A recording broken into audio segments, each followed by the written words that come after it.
عليكم. عليكم السلام يا اخويا. شلونك حبيبي، اخبارك؟ على راسي حبيبي. يا بحكي لنا ايش تبيع انت؟ حبيبي بنبيع باقله بالدهن الحر ودهن عادي اكو حسب ما يعجبك.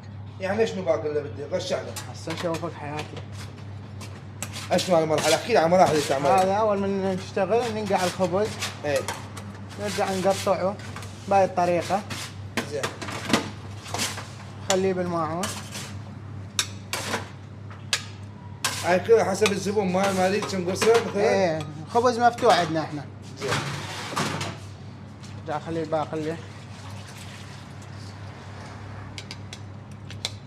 زين.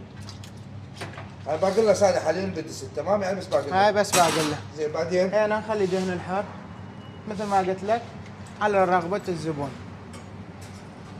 زين. هذا دين حر. بعدين شو عندك خلي مراحل؟ بيضينه. هذا بيضه مقليه تمام؟ هاي البيضينه.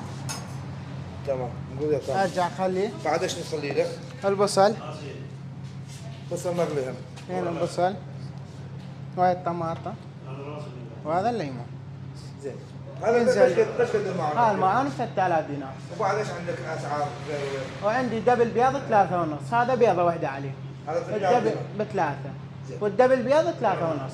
واكو منسف مال 4 اشخاص ب 13000. زين. اسم محلك وموقعك؟ مطعم باقلي موجود، الاعلان باقلي بالميدان مقابل الفنج. ايمت فتح ايمت عزل؟ 24 ساعة مفتحين.